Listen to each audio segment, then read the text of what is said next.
Ladies and gentlemen, the time has come to begin a journey to the planet Eve. Alright, so the first thing I want to do before we start making our way to Eve is take a look at our mission control area.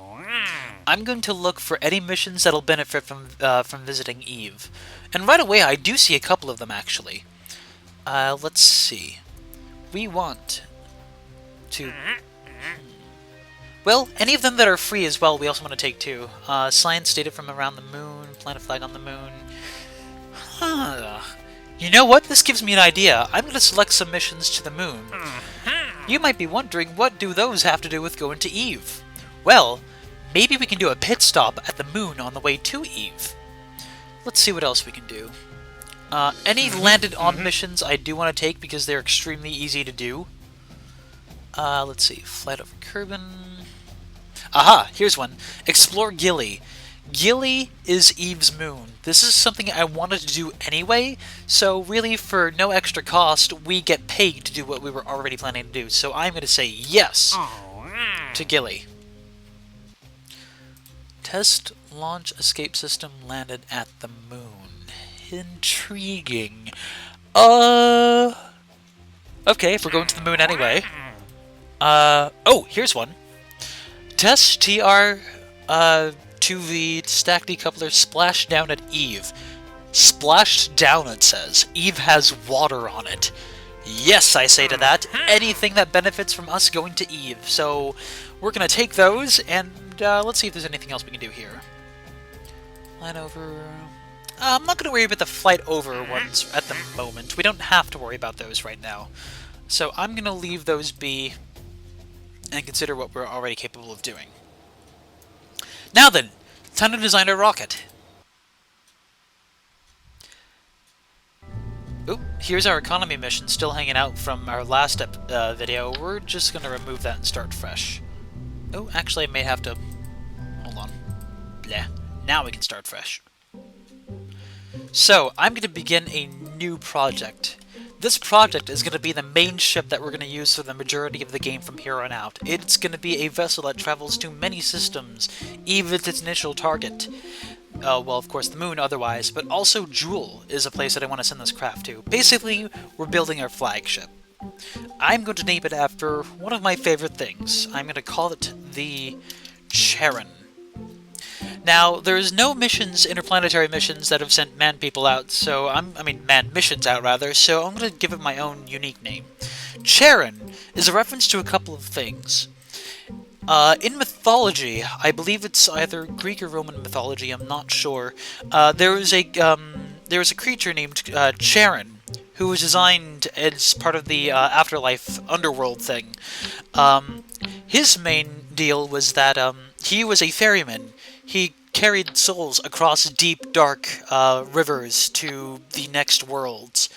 Our mission is going to be similar, so I'm naming it Charon after him, but I'm also naming it Charon after a real place in the real world. It's one of Pluto's moons. In fact, it's Pluto's biggest moon. To me, it represents a mysterious world that we've never visited as of yet, as of recording of this video. It is the end goal, the main big, giant grand prize. It's a mysterious world, it's one of the coolest things out there, so in honor of the mythology and the real world place, I shall name it Charon. Anyway, back to the main mission at hand. And I'm just gonna go back to square one. We're gonna start our Charon with the heart and soul of the project. This is a brand new piece that we've just unlocked called the PPD-12 Copula module. This is the heart and soul, the brains and brawn of our vessel. Here is where the entire Charon will be based off of. We want this to be a science-heavy device here, because Charon has a lot of work to do. So I'm going to start by placing a Science Junior on top of it, which will serve as the main stasis for our science. I'm going to take 2 mystery goo experiments, and I'm going to place them right up on either side of this mission. Oh, there's our alien flag there hanging out, being all adorable. Okay, so we've got a little bit of science here, but we can afford to do a little more. Let's see. We're going to need a little bit of thrust on this mission, too, so I'm going to give ourselves a large tank. Well, actually, no, hold on, not yet. I'm getting ahead of myself. We're going to need some energy before we use thrust. I'm going to use a brand new battery that we haven't used before. It is called the Rechargeable Battery Pack, or Rechargeable Battery Bank. Unlike the small ones that we have here that only give us 100 or 1,000, this one gives us 4,000. So really, with just one of these, we can power our entire vessel. So I'm going to take this bad boy. You'll notice that there are some ladders on it right here, and I want those ladders to be directly underneath the doorway to the module. So if I turn it just the right way, there we go. I'll plot that right underneath the doorway. And we'll need to power this thing too, so we need some energy source. Fortunately, we have very big solar arrays, which we used previously in the Galileo mission. I'm going to plop them right here on the center sides of this mission so that they can deploy outward. And these each, I believe each one of these gives us a huge amount of energy. It doesn't quite specify how much here. But these will be almost constantly in the sun, so we'll never really have to worry about running out of energy on this vessel. Now we need thrust. I'm going to use this big fuel tank and place it right at the bottom here. And in fact, while we're at it, I am going to make this a little bit more accessible to us and put some ladders on this thing, so that we, as a Kerbal, can climb up and down the main shaft of our project. I'm going to use this ladder right here. When extended outwards like that, it reaches all the way down, and in fact a little bit lower than we needed to, but that's okay. Now I'm going to attach some more science to it, now that we have more space to put the science on. Let's see. I'm going to do our standard fare. I'm going to make sure that we only have one of these on at a given time, because that's all we really need. I'm going to put them on the sides of the ladder, because that way we won't have to do an EVA and fly around the vessel to grab it. We can just get it right from the doorway, and if we head down a little bit. So, one of each right here. Barometer, seismometer. I'm not sure if this thing's ever going to need a seismometer or a barometer, but you never know, and I guess it's better to have it than to not. I am going to need a way to transmit this where we're going. We're going to be gone for a very long time, so I'm going to put a transmitter, the best one that we have, the Communitron 8888. So now we can transmit science. Let's see what else we can do here. This particular build's not going to use the sensor array computing nose or the map set quite yet, because we're going to be attaching other devices to this Charon as we go along. Right, we're also going to need some propulsion on this. I'm going to use these small tanks right here. We're going to need about 4 of them. Make sure they're nice and perpendicular and out of the way, and attach these small thrusters onto them. Oh, I may have to do this a little bit lower down. Maybe if I aim it right down like here. There we go. And I'm actually going to raise these up a little bit, for reasons you'll see why in a moment. The last part I want to add on to this Charon main module is going to be one of the docking ports. We never used one of these before. It's a senior docking port, Clampatron Senior. And again, I want to make sure that our ladders align right here. An important part of attaching Clampatrons, or docking ports, is on these docking ports have 2 sides to them. Whoop, that's way too much further than it... Whoa, where are you going, buddy? What is happening? Oh, it's getting stuck on things, I see. Clampatrons have 2 different sides to them. One of them has a door with a handle. That's the one that you want to have facing away from the craft, because those sides, the doors with the handle, are the docking ports themselves. You can attach other crafts to those using those doors, as long as the sides with the doors touch one another. In fact, I'm just going to turn this again so that we have one side of them. You'll notice that we have ladders, or like gripping ports right here. I want to make sure that that aligns. Oh, looks like there we go. Now I just need to turn it over, because this side has a plus button on it. That's not the side that we want to have facing outward. There we go. Now it should be perfectly aligned so that the ladders are right next to one another and that we have the docking port facing outwards. Alright. Another thing that I want to do to make sure that we take care of is, now that we have a docking port down here, I want to make sure nothing obstructs it. And unfortunately, these propulsion modules might actually cause a problem. So, see how the bottom of the cone here extends farther than the docking port? If we have anything try to dock to it, these cones might be a problem and get in the way. So I'm going to raise these a little bit higher so that they're just above the docking port. That way, they won't get in the way of docking, And they will also help something else dock onto the bottom of here, because that way, when something does dock to this lower stage, these will help stabilize it. Like if it hits the sides here or hits the bottoms of these, it won't keep it. It'll keep it from dramatically tumbling away. We haven't tried docking yet in this version of the game yet, so we'll have to see how that goes later on. Last but not least, I'm going to attach a couple of fuel ducts. Because our main thrust for this particular Charon is not going to come from the bottom down here, it's going to come from the sides. 4 of them to be exact. So, oops, actually I've already aligned this wrong. What I want to do with these ducts is have them come from the main engine and extend outward to these smaller ports right here. In fact, I'm going to try to make this a little bit more symmetrical. Oh, I see what the problem is. These aren't even symmetrical to begin with. Let's see, I need to put you about there. That'll do. Okay. Now all I have to do is align you right there, and you should be good.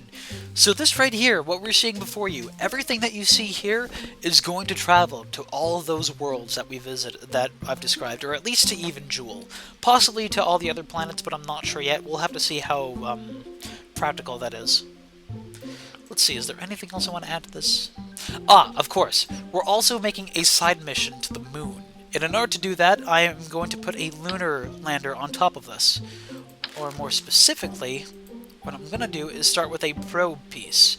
Now, it's possible that the astronaut that we assign to the Charon might have to leave this module for some reason. Just in case we do leave this unmanned, I want this to be controllable. So, in order to make that possible, I'm going to put a probe on it. That way, if this ever gets abandoned from Kerbal astronauts, we can still control it from a distance. And in fact, if we don't put it on top but sort of dig it into the Science Junior, it'll stay out of the way. Now, for the actual lunar lander itself, I'm going to put a docking port. Whoa! There we go. I'm going to put a docking port right up on top of the probe itself. And because it won't snap on, because the docking port, because it's a little bit cumbersome thanks to our probe piece, I'm going to have to try to be as specific as possible. It's not quite even. We can do better than that. When it starts rotating like this, it'll be about where you want it to be. Yeah, that'll do. Okay. Now everything that you see here is going to explore all the other worlds, blah blah blah. I've already said this. Okay. I'm going to now give ourselves a lunar lander by plopping another docking port on top of it. So everything above here is not going to go to the other planets, but instead is just going to go to the moon and back. I'm going to put some RCS fuel on this baby, because obviously we should. I am going to put some controls on this. About 4 is the typical way to do it. It's surfaced well so far. I'm going to put a command pod on it. Or you know what, actually, I realized that if we don't need this upper stage to connect to it, we can save money by getting rid of this upper docking port. You only need to have one docking port to connect, but once we let go of this lower piece right here, the lunar lander won't be able to reconnect with it. So, but that's okay, because it doesn't have to connect, it just has to go to the moon and go home. Now, there was one more mission that we recently undertook. Involved the moon itself. Let's see here. Explore Gilly. Launch escape system landed on the moon. Intriguing. Launch escape system. Note. Okay, so the launch escape system, I haven't actually used one of these before. I'm not sure how well this is actually going to go. Is that a utility piece? Ah, here we go. The launch escape system. Probably a little bit bigger than we need it to be. There's a huge amount of scientific return from this thing. And it does provide a little bit of thrust, too. It's a little bit heavier than I expected it to be, though. But you know what? That's okay. I think as long as we compensate for it by having a sturdy launch system, we should be fine. Just in case we don't want to use this piece, what I can do is well, first I'm going to put some radial thrusters on this thing before I forget, just in case anything weird happens and I suddenly forget to land this thing properly. I'm going to put a decoupler on this, so that we don't quite have to worry about, let's see, a stack decoupler, something small, not too expensive, should be fine. I'll put a probe on this, and there we'll put our launcher. So just in case this system, this isn't a practical way to actually return the vessel, I'll put a probe. I'll put a probe on it. That way, if this causes problems trying to launch from the surface back, we can have the probe do that mission instead. And then it can crash, but we won't have to worry about it because it's just a simple probe. I'll put some... Let's see, we only need 6 of these solar panels on this so that we can keep it powered in case this mission does survive at all for whatever reason. And there we have it. So there's our lunar return piece. This section, everything from the monopropellant fuel tank up, is not going to be traveling to the other worlds with us. It's just going to the moon and back. But everything that you see here is going to land on the moon. Now then, to get to the moon, we're going to need a couple of landing pieces. So we're going to start with a smaller fuel tank down here. And we're going to need a little bit of spread to launch a system this otherwise vertical onto the moon itself. I'm going to begin by using 3 of these wider launch systems right here. We need 3 of them, and I'm going to take these fuel ducts like so, or rather these fuel tanks, because these are going to be what we're going to land on. I'm going to put some thrust underneath them. These standard lower thrust pieces right here should do the trick. In fact, I might even take it a step further and put some upper stage parts here too, to give us a little bit more fuel. And if we take it a step further, we can add a couple more of these steel's girder segments on too, like so, and give ourselves a little bit more of said thrust. Now, I'll probably wind up using these again, just because we want to have a stable, fairly even spacing between these two to help it land a little bit better. Now then, so we have our thrust, but we don't quite have our landing gear quite yet. Or actually, there's one more thing we can do with our thrust. I'm going to take one of these larger liquid fuel engines and put it right underneath here. There we go. So now we should have all the thrust we need to actually land on the moon and come back. So now we need some landing. Our landing pieces, we're going to use our standard landers, because those have proven reliable in the past. I'm going to have them as low as we can make them on this craft, because if we don't make them low, well, hold on. There we go. I just have to press the X button again if that misbehaves. The reason why I want them low is because the lower central thruster that we've added on here a little bit ago, that dips a little bit lower than our little thrusters, but setting it up like this should give us the landing space that we need. And just to make sure that we're nice and stable, I'm going to add 3 more onto our lower thrusters. Those are just below the gray line, like so. And there we have it. Now, this thing needs a little bit more stability, I realize, so we're going to add some struts. I'm going to put some right here. Struts are relatively inexpensive, so you don't have to worry about wasting that much money on them. In fact, it's probably a good idea to give yourselves as many as you think you honestly need. Gonna put some more, plop that right there. We're probably gonna need another one of these right about there. I'm gonna add some struts onto the steel girders themselves, because they might need a little bit more stability too. There. Now this should be a fairly stable craft, I think. Maybe I'll even add some more struts on. There. Now we should be nice and stable. So, what else can we add onto this to make it a little bit more efficient? Right, we're going to need to add some fuel ducts. So, I'm going to have all the ducts be aiming towards the center tank right here to go to the main thrust. So, I'm going to begin by taking these and aiming them into the center like so. There we go. I'm going to be taking the outer systems as well, these guys, and also making sure that they route into the center. Oop, I don't think that's quite working the way it's supposed to. Yeah, that didn't quite... Oops. Just Control Z if you make a mistake, and you should be all set to go from there. There we are. Ensure that our fuel... oh, that's not quite routing correctly. Hold on. If you ever suspect that it's not quite routing correctly, then feel free to make the edits that you think you need to. I noticed that it's connecting to the girders instead of the actual lander. In fact, it might actually be a little bit more efficient to do it from the bottom of your craft. Like this. And then have it connect down here.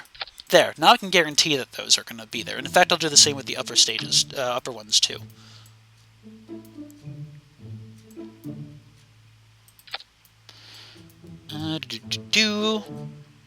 There. So now all of our fuel tanks, except for the ones above the docking port here, are going to be connecting to the central thrust down here. And this is an awkward piece that shouldn't be there anymore. There we are. Now, an idea occurred to me earlier, actually. Remember earlier when we sent our first mission to the moon, how we had to ditch our landing stage in orbit, and then after that it became a useless piece of debris? Well, what if we took advantage of that? Instead of it becoming useless, what if it could gather data for us? Sort of like our map sats. That way, we can get some free science and free economy just by leaving it in orbit. So, what ordinarily would become space trash suddenly becomes a valuable piece of economy.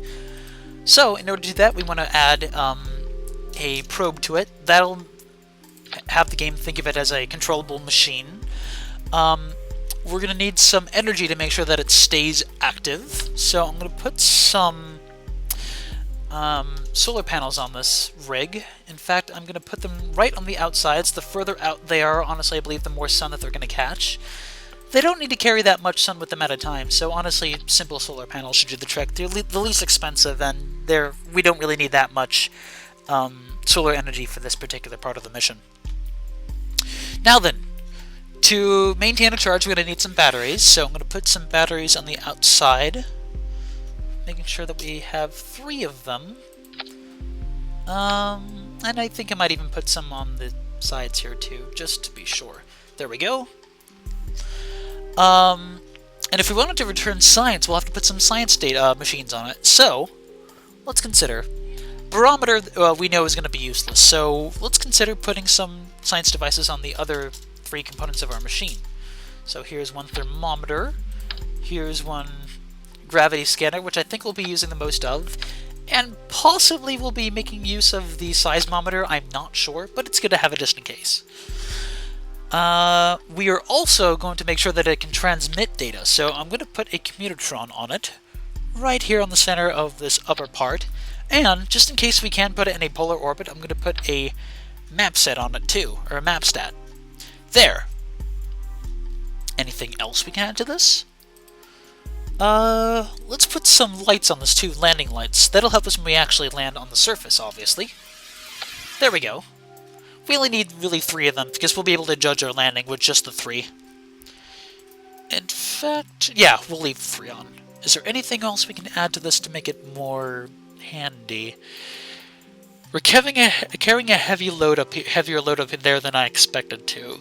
So what if I added a couple more fuel tanks, just in case we need a little bit more fuel? It's sort of hard to balance how much fuel you need over how much more you have to carry with you, but I suppose it couldn't hurt to have extra fuel with you just in case, because after we're done with the mission at the moon, we then have to go back to a stable orbit around planet Kerbal. So honestly, the more fuel we have, probably the better off we are. There we go. On this upper stage here, I realized that I haven't put any RCS capabilities. I don't know if they're really necessary. Well, actually, yes, considering what I am planning to build, they are quite necessary to have. So let's give ourselves some tanks.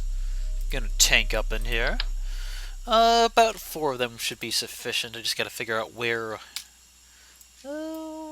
Maybe 4 like this. That should be fine. Okay, so we got 4 RCS tanks, and let's give ourselves some RCS thrusters. We only need about. Actually, can I fit 4 of these on here? Yeah, let's try 4 of them. There we go. Just about enough space. Okay, good. Oh, I realized that we have 2 ladders on this thing. We only need 1. It does cause things to be slightly less symmetrical, but I don't think that's really going to be a problem in the long run, so just one of these should be just fine. And let's see, that should extend down to about... I guess we'll see once we get on the launch pad. What else do I want to do? Oh, actually, you know what? I just realized. We're going to want to give ourselves some lights, too. So I'm going to raise these up just a little bit. We need about 4. But we only need about 2 of these, quite frankly. These lights will be placed at the bottom near our docking port door. That way, if we ever try to dock anything else, or when we try to dock anything else to this module, those lights will be handy to have, and you'll see exactly why later on. One more thing I want to do actually is I want to get rid of this and replace it with something else. I notice right here, this one's a bit more expensive and a bit heavier than the Stay Putnik Mark I, even though it looks like it's a more cumbersome piece.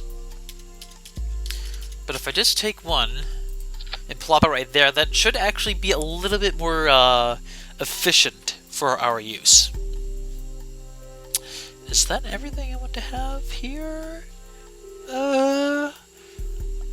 I think so. I think we're good with this build.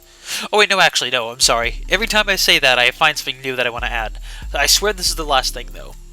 Up on the top is our escape launch system. Now, this part we're going to test once we actually get to the moon, but I realize that it actually gives us another opportunity to do some more science. So I'm going to get rid of this first. I am going to replace it with a normal decoupler, because why not? I'm going to take a fuel canister, a simple fuel canister, nothing too expensive because we really need to conserve on our money. There we go. I'm going to attach some thrusters, about 3 of them, and let's put some landing legs on this thing.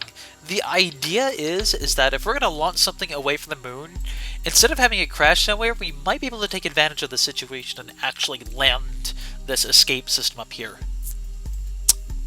And I guess if we're going to do that, we may as well put some science on it, right? No sense in not doing that. Let's see, we're going to need 3 experiments. 1 gravity, 1 seismometer, and 1 thermometer. I realize that there are more experiments that we can carry than that, but frankly I don't want to push my luck with how much thrust this thing would honestly have. So I'm not going to put any Science Juniors or Mystery Goos.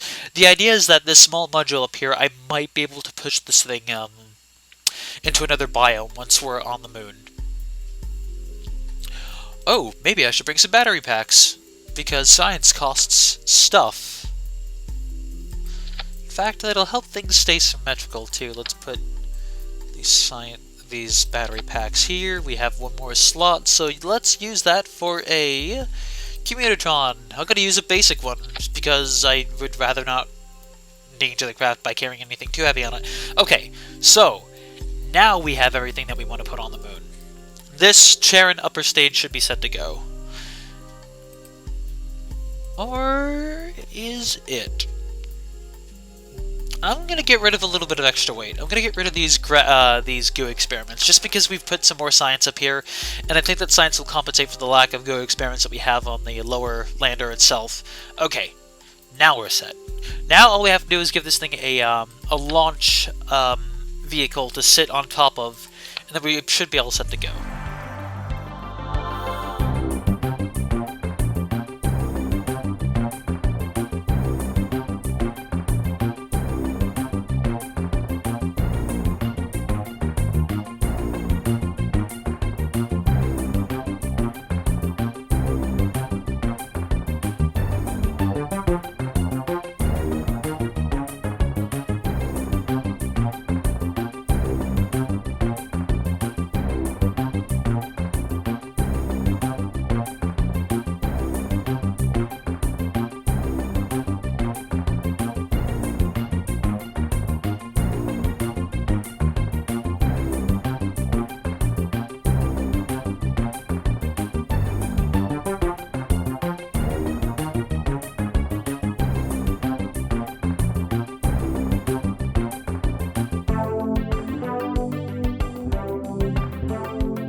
Okay, so our mission, for all intents and purposes, should now be ready to go to the moon and back, or to the moon, orbiting the moon landing, returning, and carrying on to Eve. Hopefully. We'll have to see. Before we go, I'm going to leave here and check one last thing. Or two more things, rather. Don't worry, we'll get to the moon soon. The first thing I want to do is go to the tracking center. One of the commenters actually brought this up. He mentioned, or she mentioned, I'm sorry if I'm not quite remembering who you are, but you mentioned that it's not a good idea to have too many missions operating at the same time. Like we have Sputnik, the Kerbal map sat, and so on. And you've told me that if there are too many missions going at once, that it might actually cause some lag. So I'm probably going to start consolidating some missions, or returning them to Kerbal, or destroying them. Obviously, I'm not going to destroy any of the sentimental ones. Galileo and the Diver are going to be permanent. So too will the the milestone ones, like Sputnik, and Kerbal Mapsat's still useful for when we want to get science around Kerbal. But we do have some lifeboats at the moon still, and frankly, I think they've become obsolete. Our missions that we're designing now should be capable of getting there and back. So I'd like to have you guys give me your thoughts on it. Should I return the lifeboats to the planet to get some more money? Would it be more worth it to just simply destroy them by clicking terminate mission? It wouldn't give us any science back, or rather money or science back, but it would at the very least be a lot faster. And on Minmus should be good, actually. I can't think of anything we need to get rid of there. So let me know what you think, guys. And now, the last thing I'm going to do before I launch, the very last thing, I assure you, is something that you probably should do just before you launch, right before. I'm just going to go to Mission Control, aha, and check to see if there are any other missions that I can do at the moon, or anything else I can assign to this program. Oh, well, this is something I can just do for free, so I'm going to select that. Liquid fuel. Nope. For all intents and purposes, hello, what's this?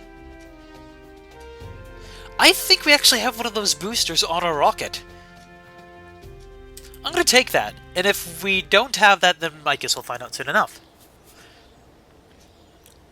Science data from around Kerbal. Okay, we can do that with the Charon.